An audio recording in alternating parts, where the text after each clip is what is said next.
Computer का एक ऐसा टॉपिक जिससे लगातार क्वेश्चन पूछे जा रहे हैं वो है मशीन लर्निंग। इसके बारे में अपन सब कुछ समझते हैं।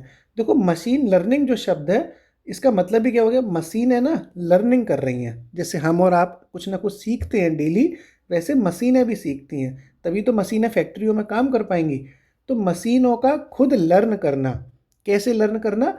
जो डेटा वगैरह होता है उसके आधार पर मशीनें खुद लर्निंग कर रही हैं, उसको कहते हैं मशीन लर्निंग। ठीक है, क्या हो जाएगा?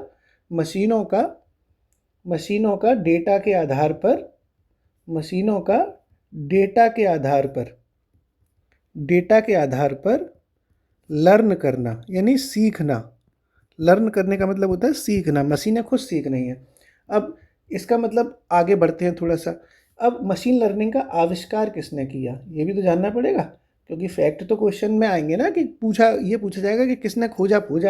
तो ये 1959 की बात है दोस्तों, जब मशीन लर्निंग का आविष्कार किया था आर्थर सैमुअल ने। किसने किया था? आर्थर सैमुअल नाम के एक व्यक्ति थे, जिन्होंने हमारे लिए आफत कर दी है ना। आर्थर ने हमारे लिए आफत कर दी, मतलब खुद तो मशीन लर्निंग सीख के चले गए, करा के चले गए। अब हम पढ़ रहे हैं, ऐसे पढ़ते रहो बेटा, तुम पढ़ो हम पढ़े। तो 1959 में आर्थर सैमुअल नाम के व्यक्ति ने मशीन लर्निंग का आविष्कार कर दिया। किसने किया था? आर्थर सैमुअल ने। मशीन लर्निंग क्या होती है? डेटा के आधार पर मशीनें खुद सीख रही हैं। ओके, मशीनें खुद सीख रही हैं, वो जाता है मशीन लर्निंग। अब आगे बढ़ते हैं। ये जो मशीन लर्निंग है दोस्तों, वो बेसिकली कई तरह की होती है। तो इसमें जो इम्पोर्टेंट है वो अपन समझते हैं। मशीन लर्निंग का बेसिकली 3 तरह का प्रकार होता है। वो तीनों प्रकार अपने को समझने पड़ेंगे। पहला होता है उसको कहते हैं सुपरवाइज्ड लर्निंग। सुपरवाइज्ड लर्निंग पहला प्रकार होता है, सुपरवाइज्ड लर्निंग। दूसरा होता है अनसुपरवाइज्ड लर्निंग। पहला कौन सा था? सुपरवाइज्ड, दूसरा है अनसुपरवाइज्ड, और जो तीसरा होता है वो होता है रीइंफोर्समेंट लर्निंग।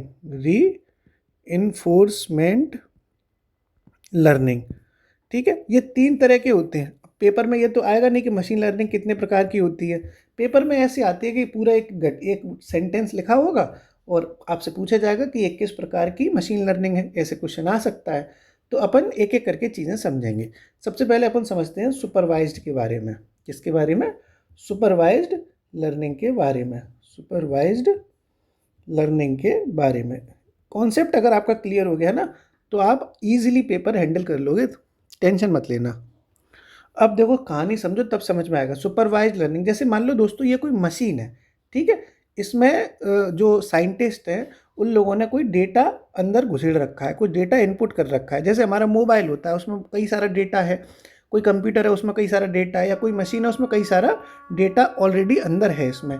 इसी डेटा के आधार पर इसी डेटा के आधार पर ठीक है, जो डेटा इसके अंदर इनपुट है, इस डेटा के आधार पर ये मशीन कोई चीज़ का, किसी भी चीज़ का एक तरीके से आउटपुट बता देती है। आउटपुट बता देती है कि साहब हमें ऐसा लग रहा है कि इस डेटा के आधार पर इसका आउटपुट, इसका रिजल्ट ये होना चाहिए। अब एग्जाम्पल दूंगा तो आपको समझ में आएगा। जैसे मान लो भूकंप आने वाला है, तो भूकंप को नापने की जो मशीन होगी उसके अंदर कोई डेटा अपना वैज्ञानिकों ने डाल रखा है, और जो भूकंप नापने वाली मशीन है वो उसी डेटा के आधार पर ये बता देती है कि अब साहब हमें लग रहा है कि इसकी भूकंप जो है आने वाला है, और भूकंप का जो खतरा होगा वो किस लेवल पर होगा। मतलब एक तरीके से ये चीज़ें थोड़ा बता देती है कि अपने डेटा के आधार पर कि क्या होने वाला है। एक तरीके से आउटपुट जो आने वाला है उसके बारे में भविष्यवाणी कर देती है। उसको कहते हैं सुपरवाइज्ड लर्निंग। यानी जो डेटा इसके अंदर था उस डेटा के आधार पर इसने आउटपुट के बारे में बता दिया। जैसे भूकंप आने वाला है तो बता देंगे, लेकिन ये बात ऑलवेज रिमेंबर रखना कि ये डेटा के आधार पर बताती है। जो इसमें डेटा घुसा हुआ है अंदर, उसी डेटा के आधार पर ये रिजल्ट निकालेगी। ठीक है, और जो डेटा इसके अंदर डाला जाता है उसको कहा जाता है labelled data. LABLED, labelled data होता है जो इसके अंदर डाला जाता है, उस डेटा को कहते हैं लेबल्ड डेटा। ठीक है, तो ये सुपरवाइज्ड लर्निंग में आपने क्या समझा कि labelled data, LEBELED, labelled data, bracket में लिख लेना इनपुट डेटा। जो डेटा इसमें इन किया गया था मशीन में, उसके आधार पर, इनपुट डेटा के आधार पर इसने क्या किया, आउटपुट बता दिया कि नहीं बता दिया, आउटपुट की भविष्यवाणी कर दी, आउटपुट की भविष्यवाणी कर दी कि साहब भूकंप आने वाला है, और डेटा के आधार पर किया जो इसके अंदर डेटा है। इसका मतलब ये हुआ, इसके अगर एग्जाम्पल समझे जाएं तो क्या हो जाएगा, खतरा नापना है कि नहीं, रिस्क असेसमेंट, खतरा यानी रिस्क असेसमेंट इसका एक बहुत बड़ा एग्जाम्पल है। रिस्क असेसमेंट हो गया, या इमेज क्लासिफिकेशन। इमेज क्लासिफिकेशन का मतलब क्या होता है कि अगर जैसे कोई फ़ोटो है, उस फोटो के आधार पर, जैसे पुलिस ये यूज़ करती है कि मान लो थोड़ा कोई फ़ोटो लग रहा है तो ये फ़ोटो किस क्रिमिनल से मैच हो रहा है, तो ये आउटपुट निकाल देती है मशीन कि अच्छा ये फ़ोटो कुछ ये जो स्केच बना है वो इस वाले व्यक्ति से, इस क्रिमिनल से मैच हो रहा है। इसी को फ्रॉड में भी यूज़ किया जाता है। जो फ्रॉड हो जाते हैं, फ्रॉड डिटेक्ट करने के लिए भी इसका यूज़ किया जा सकता है। ऐसे कई सारे यूज़ हैं, मतलब कई सारे काम हैं जिसमें इस पूरी मशीन लर्निंग का यूज़ किया जाता है, जिसको कहते हैं सुपरवाइज्ड लर्निंग। ये सुपरवाइज्ड लर्निंग आपने समझ ली कि लेबल्ड डेटा, यानी जो डेटा उस मशीन के अंदर डाला गया, इनपुट किया गया, उसके आधार पर ये पूरे आउटपुट की भविष्यवाणी कर देता है। जैसे खतरा नापने में, अपराधियों की फ़ोटो पहचानने में, या कोई फ्रॉड हुआ है तो उसको डिटेक्ट करने में, और कई भी सारी चीज़ों में कर सकता है। ठीक है, अब ये जो सुपरवाइज्ड क्लासिक लर्निंग आपने समझा, ये जो चीज़ समझी, इसके भी दो प्रकार होते हैं, इसके भी दो प्रकार होते हैं। तो सुपरवाइज्ड जो आपकी लर्निंग है, सुपरवाइज्ड जो आपकी लर्निंग है, ये भी दो तरह से बटी हुई है। एक को कहते हैं क्लासिफिकेशन और एक को कहते हैं रिग्रेशन। एक को कहते हैं आपका क्लासिफिकेशन और एक को कहते हैं रिग्रेशन। समझ में आ रहा है ना? देखो, समझ लोगे तो आप कर लोगे। ये बहुत लगातार पेपर में पूछा जा रहा है। अभी पूछा गया था पिछली बार रिग्रेशन के बारे में। अभी UPSSC जेई का एक एग्ज़ाम हुआ था, उसमें रिग्रेशन के बारे में पूछा गया था, और एक अभी एग्ज़ाम हुआ था उससे कुछ दिनों पहले जेई का, पता नहीं किसका, उसमें भी क्लासिफिकेशन के बारे में पूछा गया था। तो अभी एक एक चीज़ आपको समझा देता हूँ। पहले अपन समझते हैं क्लासिफिकेशन, फिर समझेंगे रिग्रेशन। देखो, क्लासिफिकेशन में दोस्तों क्या होता है, जब हम कोई डेटा इनपुट करते हैं तो हम कैटेगरी वाइज कर दें, कैटेगरी वाइज उसको क्लासीफाई कर दें। मतलब क्लासिफिकेशन को हिंदी में क्या कहते हैं, वर्गीकरण। अगर आप हिंदी समझोगे तो और आसान हो जाएगा। इसको कहते हैं वर्गीकरण और इसको कहते हैं वापसी। मतलब आपके पास जैसे दोस्तों डेटा है, ठीक है, समझना, और डेटा का आपने वर्गीकरण कर दिया। जैसे आपके पास बहुत इकट्ठा सारा डेटा था तो आपने क्राइम का डेटा अलग कर दिया, ठीक है, एनिमल का डेटा अलग कर दिया, ओके, आपने रोबोट से रिलेटेड जो डेटा था वो अलग कर दिया, आपने घरेलू सामानों से रिलेटेड जो डेटा था, मतलब आपके पास डेटा आपने क्या किया, अलग अलग कैटेगरी में बांट दिया। ठीक है, इससे क्या हो जाता है, आसान हो जाता है। जैसे अगर आपको, जैसे आपका मोबाइल है, मोबाइल में आपके फ़ोटो होंगे कई सारे, ठीक है, और फोटो में आप ऐसे कर दो कि फ़ोटो को आप कैटेगरी बांट दो कि पापा की फ़ोटो जब हमें ढूंढनी हो तो पापा के नाम से एक फ़ोल्डर बना दिया, मम्मी की जब फ़ोटो ढूंढनी है तो मम्मी के नाम से फ़ोल्डर बना दिया, गर्लफ्रेंड की एक अलग पूरा फ़ोल्डर होता है कि नहीं, जिस सबके मोबाइल में पाया जाए, गुप्त फ़ोल्डर होता है जो गर्लफ्रेंड बॉयफ्रेंड वाला, अपने प्राइवेट फ़ोटोज़ जिसमें अपन रखते हैं ना, जैसे होटल घूमने गए, वहाँ रेस्टोरेंट घूमने गए कपल, तो उनका एक हिडन फोल्डर अलग होगा, मतलब जिस तक कोई ना पहुंच सके। ऐसा होता है कि नहीं होता भाई? हमारे मोबाइल में तो ऐसा खूब रहा है, हम अपने खूब मतलब मौज मस्ती, जब एक फोल्डर हमारे मोबाइल में अलग मिलेगा जो अपने प्यार भरे दिनों की यादें दिलाएगा। तो ऐसे सबके मोबाइल में एक अलग अलग फोल्डर बन जाते हैं। ऐसे ही ये जो मशीन है उसके डेटा, उसने क्या किया, उसमें जो डेटा डाला गया वो वर्गीकृत करके बांट बांट के डाला गया। क्राइम का डेटा अलग, एनिमल का डेटा अलग, रोबोट का अलग, मतलब हर चीज़ का डेटा, एक हर चीज़ का फोल्डर अलग अलग कर दिया। तो जब फोल्डर अलग अलग कर देते हैं तो आसान हो जाती हैं चीज़ें, और इसी चीज़ को कहा जाता है क्लासिफिकेशन लर्निंग। जब आप कैटेगरी वाइज चीज़ों को, डेटा को बांट दोगे तो उसको क्या कहते हैं, क्लासिफिकेशन। क्या कहते हैं, क्लासिफिकेशन। तो क्लासिफिकेशन में हमने क्या समझा, लिख लेते हैं साहब। यानी जो लेबल्ड डेटा था, इनपुट डेटा था, उसको हमने वर्गीकृत कर दिया। इनपुट डेटा को क्लासीफाई यानी कि क्या कहते हैं, कैटेगरी में बांट दिया। कैटेगरी में बांटने को कहते हैं जो कैटेगरी में बांटा गया है, वैसे इसको ये भी कहा जा सकता है कि लेबल्स में बांट दिया। तो कैटेगरी या लेबल्स में वर्गीकृत करना, वर्गीकृत करना वो क्या कहलाता है, ये क्लासिफिकेशन कहलाता है। जैसे मैंने आपको एग्जांपल भी दिया कि क्राइम का फोल्डर अलग बन गया, एनिमल का अलग, तो ये सारी चीज़ें हो जाती हैं क्लासिफिकेशन। अब अपन समझेंगे रिग्रेशन के बारे में। ये क्या चीज़ है साहब? देखो ये भी क्या, ये है किसका प्रकार, ये सुपरवाइज्ड लर्निंग का ही प्रकार है। सुपरवाइज्ड लर्निंग क्या होती है? सुपरवाइज्ड लर्निंग यही होती है कि साहब ये इनपुट डेटा के आधार पर भविष्यवाणी बताएगी। तो ये दोनों भविष्यवाणी ही तो बता रहे हैं। क्लासिफिकेशन में क्या था कि हमने डेटा को लेवल से और कैटेगरी में बांट दिया, अब इसके आधार पर ये अपना रिजल्ट देते रहेंगे। और रिग्रेशन में क्या होता है कि जो इनपुट डेटा डाला गया अंदर, जैसे मान लो डेटा किसी मशीन में डाल दिया, डालने के बाद जो रिजल्ट आएगा वो न्यूमेरिकल आएगा।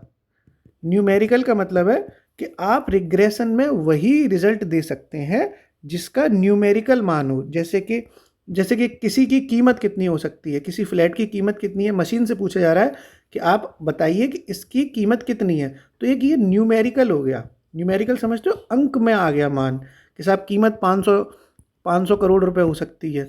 या फिर आप बताइए कि मसूरी का तापमान कितना रहेगा, टेम्परेचर कितना रहेगा, मशीन से पूछा जा रहा है, तो साहब 20 डिग्री रहेगा। तो ये क्या 20, 500, ये न्यूमेरिकल वैल्यू निकल के आ रही है।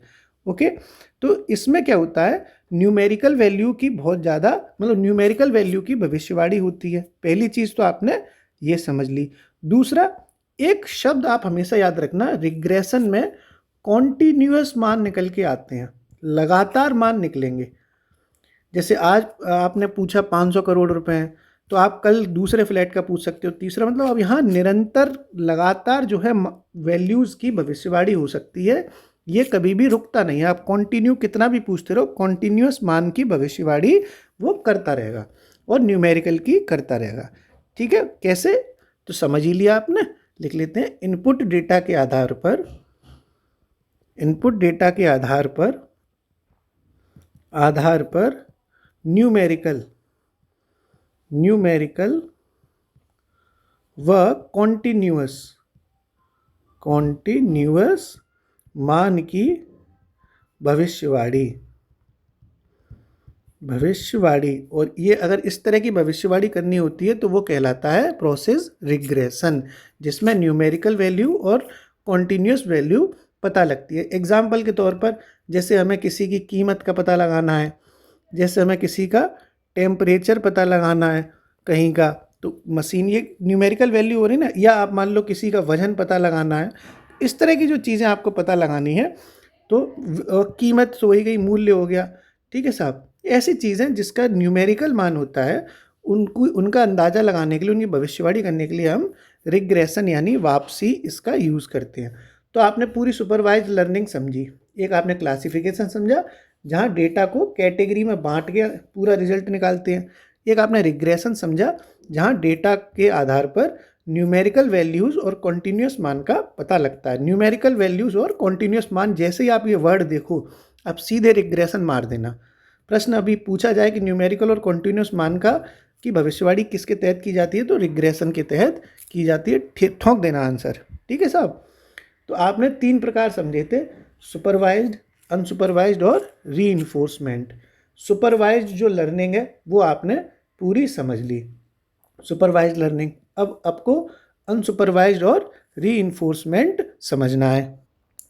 अब अपन समझते हैं अनसुपरवाइज्ड। ये भी मोस्ट इंपॉर्टेंट है और बहुत अच्छी, आपको ईजिली समझ में आएगा। अगला क्या है? Unsupervised learning. समझ जाओगे ना एक बार तो आप सारे प्रश्न कर ले जाओगे, बहुत अच्छे से समझ लो। अनसुपरवाइज्ड समझते हैं। इसको समझने से पहले अपन समझते हैं कि सुपरवाइज्ड क्या था, एक बार फिर से याद करते हैं। सुपरवाइज्ड में हमने क्या किया था, जो इनपुट डेटा डाला था उसके ही आधार पर आउटपुट निकल रहा था। यानी डेटा हमने पहले से डाला तभी हमने रिजल्ट निकाला। ये था आपका सुपरवाइज्ड। यानी जो लेबल्ड डेटा था, यानी इनपुट डेटा था, उसको पहले हमने डाला फिर हमारा रिजल्ट निकला, है ना? ऐसा ही तो है। लेकिन ये तो सुपरवाइज्ड है। और इसका उल्टा होता है अनसुपरवाइज्ड। यानी अनसुपरवाइज्ड में हम किसी भी प्रकार का डेटा डालेंगे ही नहीं, क्योंकि डेटा तो हमने सुपरवाइज्ड में डाला था और उस पर रिजल्ट निकाला। अनसुपरवाइज्ड में किसी भी प्रकार का डेटा नहीं डाला जाता, यानी बिना किसी डेटा को इनपुट किए ऐसे ही अंधाधुंध जो रिजल्ट निकलेगा, मतलब इसमें कोई भी किसी भी प्रकार के डेटा का इस्तेमाल होता ही नहीं है। बिना किसी डेटा को इनपुट किए सीधे सीधे कोई रिजल्ट निकालना है, ऐसी मशीन लर्निंग कहलाती है अनसुपरवाइज्ड लर्निंग। समझ गए? अंतर समझ गए? सुपरवाइज्ड लर्निंग क्या था? जब हमने डाटा इनपुट किया और रिजल्ट निकाला। और अनसुपरवाइज्ड लर्निंग क्या है? कि हम कोई भी प्रकार का किसी भी प्रकार का डेटा इनपुट नहीं कर रहे हैं, हम बिना डाटा इनपुट किए ही रिजल्ट निकाल रहे हैं, वो होता है अनसुपरवाइज्ड लर्निंग।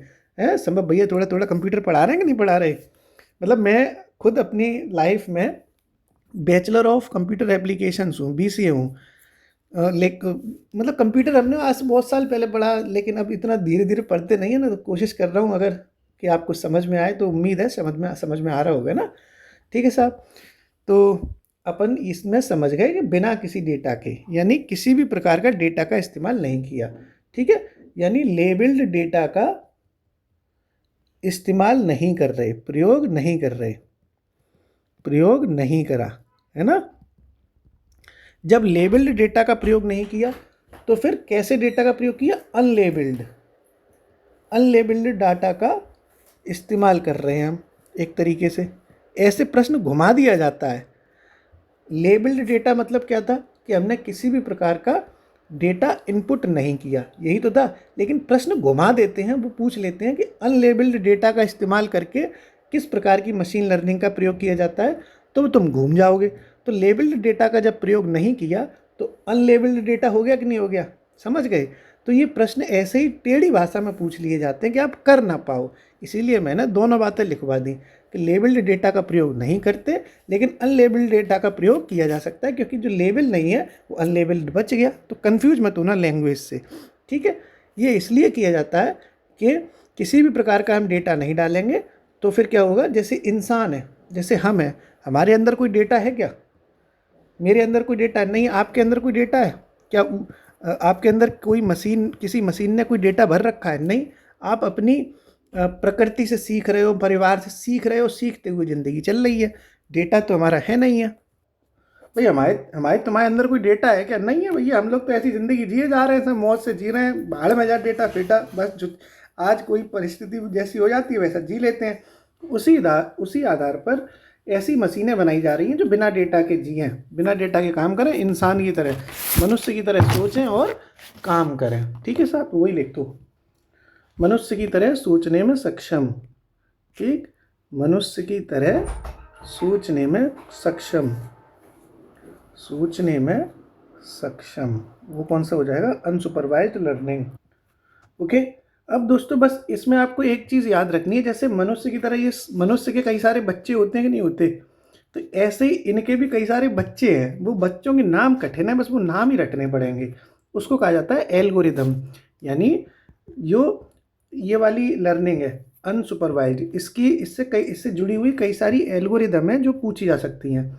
तो अनसुपरवाइज्ड लर्निंग की एल्गोरिदम की स्पेलिंग क्या होगी? RITHMS। ये कुछ रटना वाली व्यवस्था है कि इनके जो बच्चे हैं वो कई सारे हैं, उन बच्चों के नाम रटने हैं। सबसे कठिन चीज़ जो है आज की क्लास में वो नाम रटना है, बाकी तो मैं सब समझा दूंगा। तो इनके कई सारे बच्चे हैं। पहले का नाम है करण, यानी KNN, मतलब करण से याद रख लो, KNN। इसकी फुल फॉर्म होती है के नियरेस्ट नाइबर्स। हमारा जो करण है वो पड़ोसियों के यहाँ घूमता रहता है, तो नाइबर माने पड़ोसी हो गया। तो इनकी एल्गोरिदम, एक पहली एल्गोरिदम, मतलब पहली का मतलब कई सारी एल्गोरिदम है, उसमें से एक है KNN की फुल फॉर्म एक बार पूछी जा चुकी है, तो के नियरेस्ट नाइबर्स। ओके। अगली जो इसकी एल्गोरिदम है वो है दोस्तों एनोमेली। यही बस आपको नाम अजीब से हैं जो रटने पड़ेंगे। Anomaly detection. ये अगली जो एल्गोरिदम है उसको कहते हैं न्यूरल, NEURAL, न्यूरल डिटेक्शन। ये कई सारे हैं जो अपने को रटने पड़ेंगे, मतलब इसका कोई उपाय नहीं है, रटना ही पड़ेगा। एक है प्रिंसिपल कंपोनेंट एनालाइज,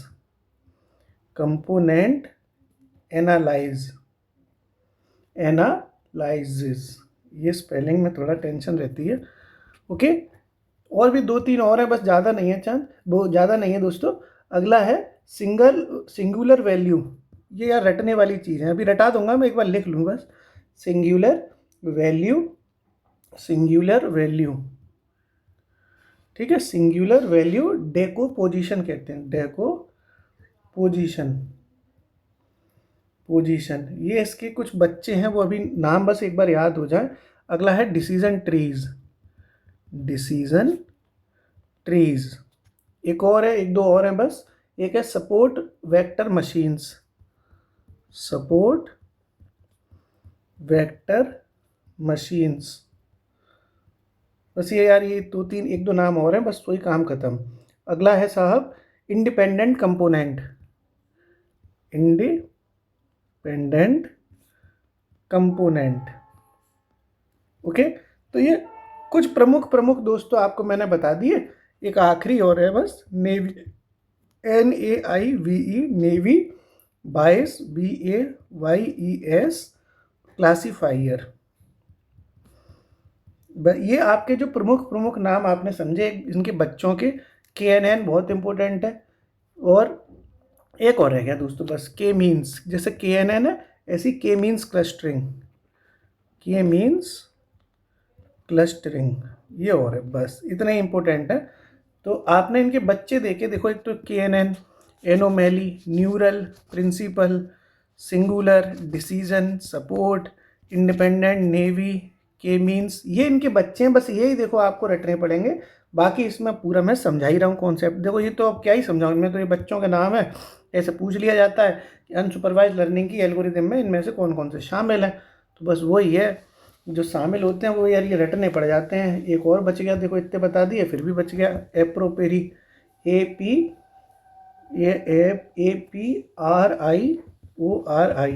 एप्रोपेरी, जो भी अभी। तो ये सारे एल्गोरिदम बस आपको रटने हैं।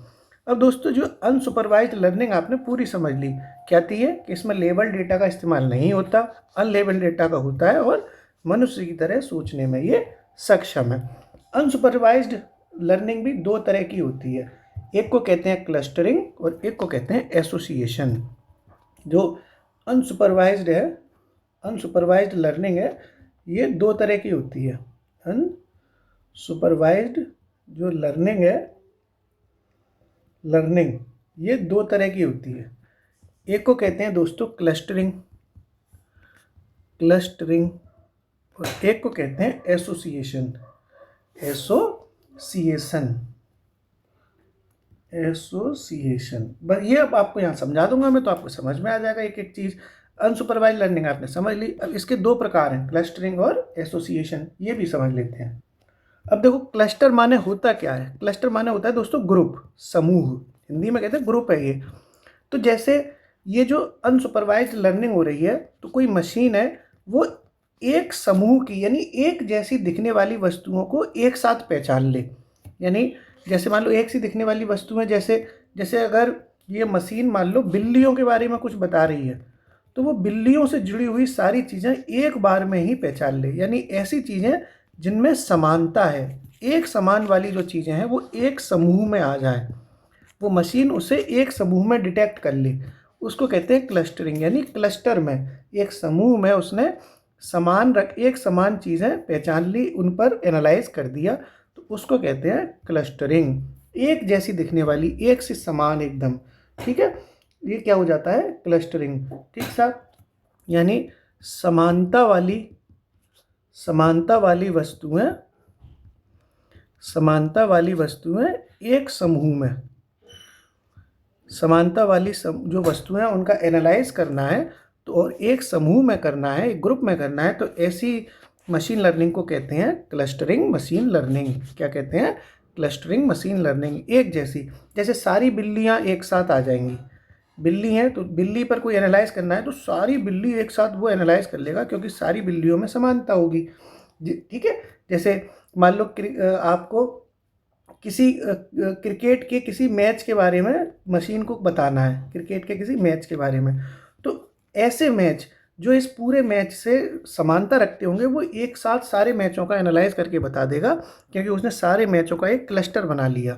एक सी चीज़ है, ओके, तो वो समानता वाली वस्तुएं हो जाएंगी, क्योंकि वो सारी चीज़ें एक सी हैं, तो उसको कह देते हैं क्लस्टरिंग मशीन लर्निंग। अब समझेंगे अपन एसोसिएशन मशीन लर्निंग क्या है। देखो, एसोसिएशन का मतलब समझो, आपको ईजिली समझ में आएगा। जैसे मान लो कोई मशीन है, वो मशीन ही तो एनालाइज करती है सब कुछ, मशीन लर्निंग चल रही है। तो मशीन ये बता रही है कि कोई इंसान है, आप जैसे कोई आप हो, आपको क्रिकेट के बल्ला या जो बैट होता है ना, उससे रिलेटेड आप चीज़ें जान रहे हो। आप फ्लिपकार्ट पर सर्च कर रहे हो कि बैट कितने रुपए का आता है। मशीन लर्निंग के माध्यम से क्या होगा, देखो सुनो, आपने फ्लिपकार्ट पे ऑनलाइन मार्केटिंग करने के लिए, ऑनलाइन शॉपिंग करने के लिए ऑनलाइन सर्च किया कि क्रिकेट का बैट कितने रुपए का है। तो ये एसोसिएशन वाली जो मशीन लर्निंग है, वो फ्लिपकार्ट को एक ऑर्डर देगी, फ्लिपकार्ट को एक इशारा करेगी कि कोई इंसान अगर बैट खरीदना चाह रहा है तो हो सकता है कि वो बॉल भी खरीदना चाहता हो। ऐसा होता है आपके मोबाइल में कि आप अगर जूता खरीदना चाहो तो हो सकता है कि वो आपको मोजे खरीदने का भी ऑटोमेटिकली ऑप्शन दे दे। ऐसा होता है कि जो इंसान ऑनलाइन बैट खरीदना चाह रहा है तो उसी मशीन ने बॉल खरीदने का सजेशन भी दे दिया। आपने अपना फ्लिपकार्ट का ऐप ओपन किया तो आपने बॉल सर्च भी नहीं किया था, लेकिन फिर भी बॉल आ गया। या कभी कभी आपके दिमाग में ऐसी चीज़ें आती होंगी कि आप किसी के बारे में फेसबुक पे सर्च कर रहे थे, लेकिन वही चीज़ आपको फ्लिपकार्ट पे मिल गई, कि फ्लिपकार्ट पर आपने भले ही सर्च नहीं किया लेकिन वो ऑटोमेटिकली सर्चिंग में आ गई या ऑटोमेटिकली सजेशन में आ गई। इसका मतलब है कि ये एसोसिएशन मशीन लर्निंग का कमाल है कि आपने बैट सर्च किया और बॉल अपने आप आ गई, क्योंकि जो इंसान बैट खरीदेगा उसे बॉल की ज़रूरत भी तो पड़ेगी ना। जैसे आपने मान लो दोस्तों ब्रेड खरीदे, ब्रेड, तो ब्रेड अगर आप ऑनलाइन देख रहे हो तो कभी कभी ऑटोमेटिकली जैम जो होता है जो हम ब्रेड पे लगा के खाते हैं वो भी ऑटोमेटिकली सर्च में आ जाता है। इस तरह की मशीन लर्निंग को कहा जाता है association machine learning. Association machine learning ये होती है कि एक के साथ आपको दूसरी चीज़ भी टनाटन मिल रही है। इसका मतलब है कि हमने एक वेरिएबल को सर्च किया था, जैसे वेरिएबल क्या था, क्रिकेट का बैट, और दूसरा वेरिएबल यानी बॉल अपने आप आ गई। यानी हम एक वेरिएबल सर्च करते हैं और दूसरा वेरिएबल ऑटोमेटिकली हमें सर्चिंग में आ जाता है। वो मशीन का कमाल है, वो मशीन का एक दिमाग है, और उसको कहते हैं एसोसिएशन मशीन लर्निंग। ओके, तो ये क्या होता है दोस्तों, आप इसके लिए कोई कोर्स कर रहे हो क्या, नहीं कर रहे। एक तरह से ये दिमाग लगाया जा रहा है मशीन के द्वारा कि कोई इंसान क्या खोज रहा है, क्या खोजा जा सकता है। तो कई सारे वेरिएबल्स के बीच में संबंध निकाल देते हैं। जैसे बैट और बॉल का एक रिलेशन है, तो ये दो अलग अलग वेरिएबल हैं, तो इन वेरिएबल के बीच में जो रिलेशन है वो सब जानते हैं कि बैट के बिना बॉल बेकार है, बॉल के बिना बैट बेकार है। तो इन रिलेशंस को मशीन खोजती है, डिस्कवरी करती है, इस पर पूरा रिसर्च करती है और आपको वो सजेशन में दे देती है। मैं बहुत धीरे धीरे चीज़ें समझा रहा हूँ, भले ही टाइम लगे, लेकिन आपके कॉन्सेप्ट क्लियर हो जाए। तो क्या होता है, कई सारे वेरिएबल्स, VARIABLES, वेरिएबल को हिंदी में चर कहते हैं, ठीक है। कई सारे वेरिएबल्स में, वेरिएबल्स के बीच संबंधों को खोजने के लिए किस प्रकार का मशीन लर्निंग इस्तेमाल होती है, एसोसिएशन मशीन लर्निंग इस्तेमाल होती है। एग्जाम्पल के तौर पर क्या हो गया, जैसे बैट मान लो खरीदना, बैट खरीदना चाहा, बॉल सजेशन में आ गई, बॉल सजेस्ट कर दी, ठीक है, बॉल सजेस्ट कर दिया, बॉल को सजेस्ट कर दिया गया। मतलब ऐसा होता नहीं, ऑनलाइन में आप समझ तो गए यार, अब इसमें कोई थ्योरी क्लास तो है नहीं है, आप समझ तो गए, बॉल आपको सजेशंस में दिखने लगती है। तो इसका जो मशीन लर्निंग का इस्तेमाल होता है वो सबसे ज़्यादा इस्तेमाल होता है दोस्तों, इसका एसोसिएशन वाली मशीन लर्निंग का जो इस्तेमाल होता है वो कौन सी इंडस्ट्री में सबसे ज़्यादा होगा, मार्केट में, क्योंकि मार्केट में ही तो बैट बल्ला सब मिल रहे हैं, ऑनलाइन हो चाहे ऑफलाइन हो। तो ये इसका इस्तेमाल मार्केट में बहुत किया जाता है।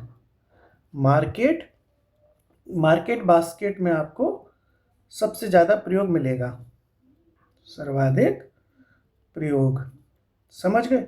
पूरी चीज़ समझ में आ गई आपको? मैंने बहुत टाइम लेके 10 मिनट में एसोसिएशन समझाया पूरा, ताकि खोपड़ी में बैठ जाए।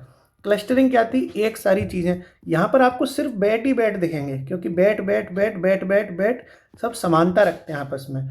एसोसिएशन में यहाँ पे क्या मिला कि आपस में रिलेशन देखा गया कि बैट का रिलेशन बॉल से है, तो एक सारी जो रिलेशन, कई सारे वेरिएबल्स के बीच में रिलेशंस को एनालाइज करो और ग्राहक को वो सारी चीज़ें एक ही साथ उपलब्ध कराने की कोशिश करो, ताकि ग्राहक भी संतुष्ट हो जाए और मार्केट में भी पैसा आए, क्योंकि बैट के संग बॉल खरीदा जाएगा तो दुकानदार का भी फायदा होगा। तो ये दोस्तों आपने समझ लिया पूरा अनसुपरवाइज्ड लर्निंग। क्लियर है एक एक चीज़? अब हम आगे क्या समझेंगे? आखिरी क्या था? हमने सुपरवाइज्ड लर्निंग समझी, हमने अनसुपरवाइज्ड समझी, अब आखिरी बच गया रीइंफोर्समेंट। 5-7 मिनट में ये भी जल्दी से कोशिश करते हैं समझने की। अगला क्या है? आखिरी है रीइंफोर्समेंट। रीइंफोर्समेंट पूरा समझ लोगे तो एक एक चीज़ आपके दिमाग में आ जाएगी। बहुत ईजी है, आप आराम से समझ जाओगे। मान लो दोस्तों आप कहीं काम कर रहे हो, जैसे कोई मशीन है वो कहीं काम कर रही है, मशीन की बात चल रही है, जैसे मशीन है कहीं, वो उस मशीन को कहते हैं एजेंट। मशीन काम कर रही है तो जो काम कर रहा है मशीन पे या मशीन खुद कर रही है उसको कहेंगे एजेंट। और वो मशीन जहाँ जिस स्थान पर लगी हुई है उस स्थान को कहते हैं इन्वायरमेंट, कि वो भाई उस इन्वायरमेंट में वो मशीन काम कर रही है। ओके, तो एक रीइंफोर्समेंट एक इस तरीके की चीज़ है जहाँ पर कोई एजेंट और इन्वायरमेंट आपस में कनेक्ट होकर काम कर रहे हैं, मैं एग्जांपल बता रहा हूँ उसका, तब आपको समझ में आएगी। जैसे सेल्फ ड्राइविंग गाड़ी होती हैं जो खुद चलती हैं, स्वचालित कार, स्वचालित जो गाड़ियाँ हैं वो क्या हो जाएंगी? स्वचालित जो गाड़ी हो जाएगी वो हो जाएगी एजेंट, कि भाई वो ऑटोमेटिकली चल रही है, उसको कोई ड्राइवर नहीं चला रहा। और जिस रोड पे वो चलेगी उसको कहेंगे इन्वायरमेंट, क्योंकि जिस स्थान पर वो काम कर रही है गाड़ी, जिस सड़क पे वो चलेगी उस सड़क को कहा जाएगा इन्वायरमेंट।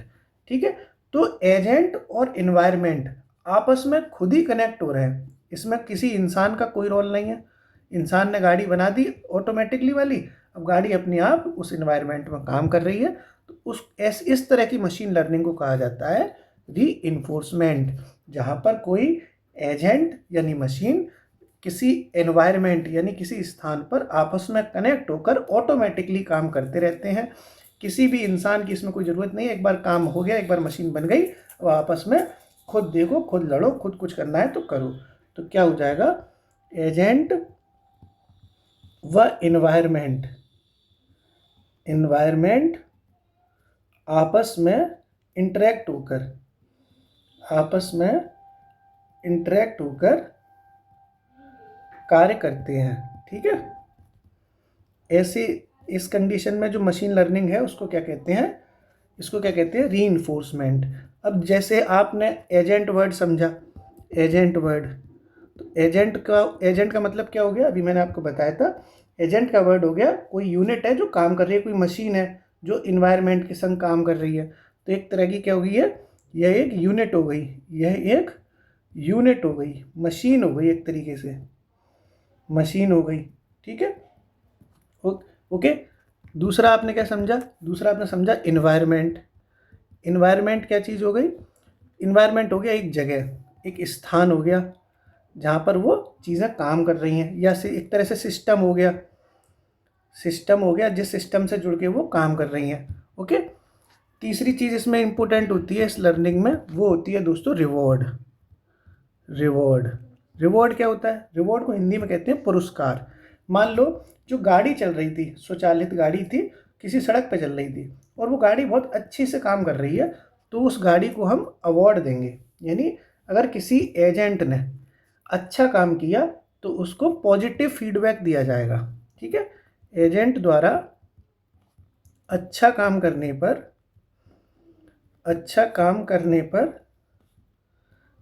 पर हम रेटिंग देते हैं, नहीं देते कि साहब उस मशीन ने, फ्लिपकार्ट ने अच्छा काम किया, रेटिंग दे दो। रेटिंग जो दी जाती है, अच्छी रेटिंग जो दी जाती है उसको कहते हैं रिवॉर्ड। द्वारा पॉजिटिव फीडबैक जो दिया गया उसको कहा जाता है रिवॉर्ड। एक होती है पेनल्टी क्या होता है कि मान लो किसी मशीन ने अच्छा काम नहीं किया तो क्या हो जाता है? हमने नेगेटिव फीडबैक दे दिया, नेगेटिव फीडबैक दे दिया, उसको कहते हैं दोस्तों पेनल्टी। ओके, एक और इसमें टर्म होता है, उसको कहते हैं पॉलिसी। पॉलिसी क्या चीज़ है? पॉलिसी दोस्तों ये होती है कि जो एजेंट है उसको एक पॉलिसी के तहत काम करना है, यानी निर्णय जो लेना है उसी पॉलिसी के तहत लेना है, डिसीजन लेने है, एक नियम टाइप का है कि जिस नियम पे वो एजेंट काम करेगा। तो ये क्या हो जाएगा? निर्णय लेने के लिए नियम। निर्णय लेने के लिए नियम क्या होने चाहिए, क्या तरीके होने चाहिए, वो सारी कुछ होती हैं पॉलिसी। ये कुछ टर्म है जो मैचिंग में पूछे जा सकते हैं। एक होता है दोस्तों स्टेट, ये बहुत इंपॉर्टेंट टर्म है स्टेट। स्टेट का मतलब ये होता है कि कोई जो इन्वायरमेंट था, जैसे इन्वायरमेंट जो था उसकी वर्तमान स्थिति क्या है, उसकी वर्तमान स्थिति क्या है। जैसे मान लो कोई गाड़ी चल रही थी सड़क पे, तो सड़क तो इन्वायरमेंट हो गई, तो सड़क की वर्तमान स्थिति क्या है, क्या वहाँ पे ट्रैफिक लगा हुआ है, क्या वहाँ एक्सीडेंट हो गया, क्या वहाँ पे अभी रोड पे कोई दिक्कत आ गई है, तो वो जो वर्तमान स्थिति है उसको कहते हैं स्टेट। ठीक है साहब। और जो आखिरी चीज़ होती है इस रीइंफोर्समेंट में, उसको कहते हैं एक्शन। एक्शन क्या होता है? एजेंट ने क्या एक्शन लिया, एजेंट ने क्या काम किया, उसको कहेंगे एक्शन। तो एजेंट द्वारा किया गया कार्य, ये क्या हो जाता है? पूरा एक्शन हो जाता है।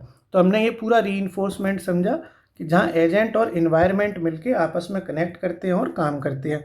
जैसे गाड़ी थी और ये एजेंट हो गई और इन्वायरमेंट हो गई सड़क, तो गाड़ी ऑटोमेटिकली सड़क पे चल रही है, तो इंटरेक्ट कर रहे हैं, आपस में काम चल रहा है, इसको कहेंगे रीइंफोर्समेंट। एजेंट क्या हो गई? गाड़ी हो गई जो एक मशीन है। इन्वायरमेंट एक सड़क थी जिस पर वो सड़क पर गाड़ी चल रही थी। रिवॉर्ड, गाड़ी अच्छी चली तो पॉजिटिव फीडबैक। पेनल्टी, गाड़ी ने एक्सीडेंट कर दिया, नेगेटिव फीडबैक।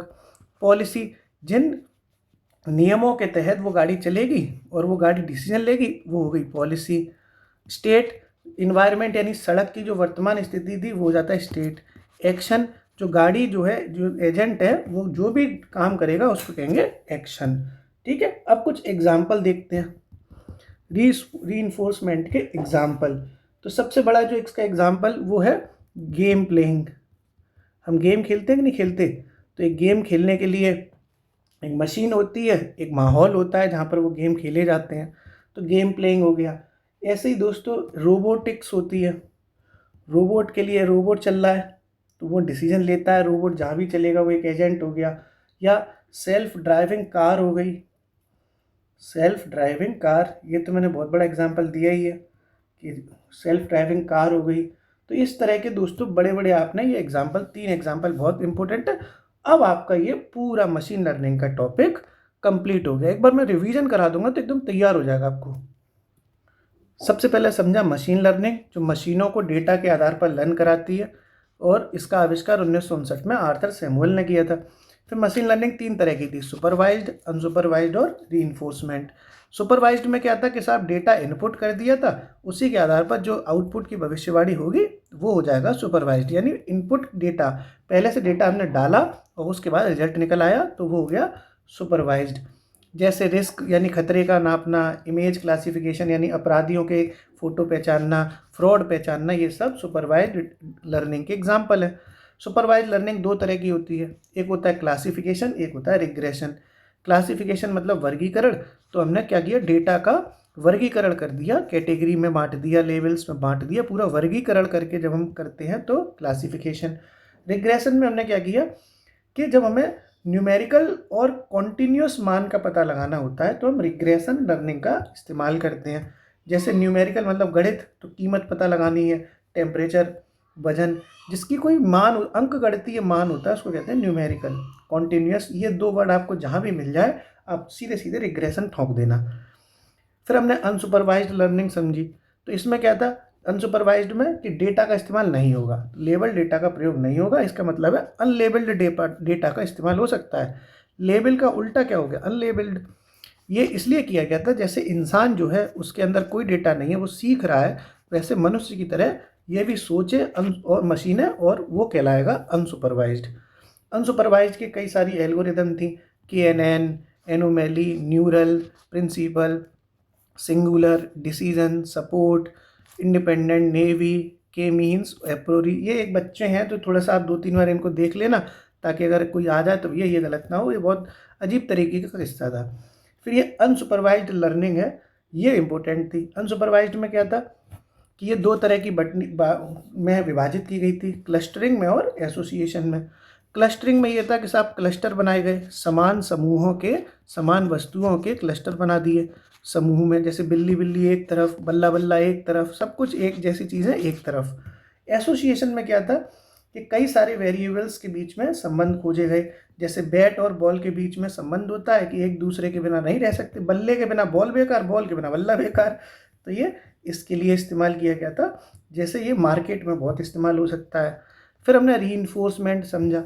रीइंफोर्समेंट ये होता है कि एक एजेंट है, एक इन्वायरमेंट है, आपस में मिलके काम कर रहे हैं, जैसे गाड़ी और सड़क। एजेंट समझा आपने एक मशीन है, इन्वायरमेंट जहाँ पे वो मशीन काम कर रही है। रिवॉर्ड मतलब गाड़ी अच्छी चली तो पॉजिटिव फीडबैक, पेनल्टी मतलब एक्सीडेंट हो गया तो नेगेटिव फीडबैक, पॉलिसी मतलब गाड़ी जिन नियमों पर चलेगी तो वो पॉलिसी हो गई। स्टेट मतलब इन्वायरमेंट है, जो सड़क है उसकी वर्तमान स्थिति कैसी है उसको कहेंगे स्टेट। फिर एक्शन, एक्शन मतलब एजेंट ने जो डिसीजन लिया वो एक्शन हो गया। एग्जाम्पल भी बताए कि गेम प्लेइंग है, रोबोटिक्स है, सेल्फ ड्राइविंग कार है। ये सारे एग्जाम्पल्स रीइंफोर्समेंट के हैं। अब दोस्तों पूरी मशीन लर्निंग ख़त्म कर दिया आपने, अब आप कमेंट बॉक्स में बताओ कि ब्लॉकचेन जो टेक्नोलॉजी है इसके जनक कौन है। मोस्ट इंपोर्टेंट क्वेश्चन है, ब्लॉकचेन टेक्नोलॉजी के जनक कौन है, कमेंट सेक्शन में बताइए। उम्मीद है संभव भैया की छोटी सी 40-41 मिनट की क्लास से आपको पेपर में फ़ायदा होगा। आपको ये क्लास समझ में आई हो तो कमेंट बॉक्स में अपनी प्रतिक्रियाओं के माध्यम से कुछ लिखना, ताकि अगर मैं आपको कंप्यूटर समझा पाया हूँगा तो मुझे हौसला मिलेगा, तो मैं आगे भी कुछ टॉपिक समझा दूंगा। और अगर मैं नहीं समझा पाया हूँगा तो मैं आगे कंप्यूटर नहीं पढ़ाऊँगा भाई, क्योंकि कंप्यूटर मैंने ज़िंदगी में पहली बार कोई वीडियो बनाया है। इससे पहले मेरा कंप्यूटर का कोई अच्छा वीडियो आपने देखा भी नहीं होगा। तो आप बताना कैसा लगा। ठीक है, शुक्रिया।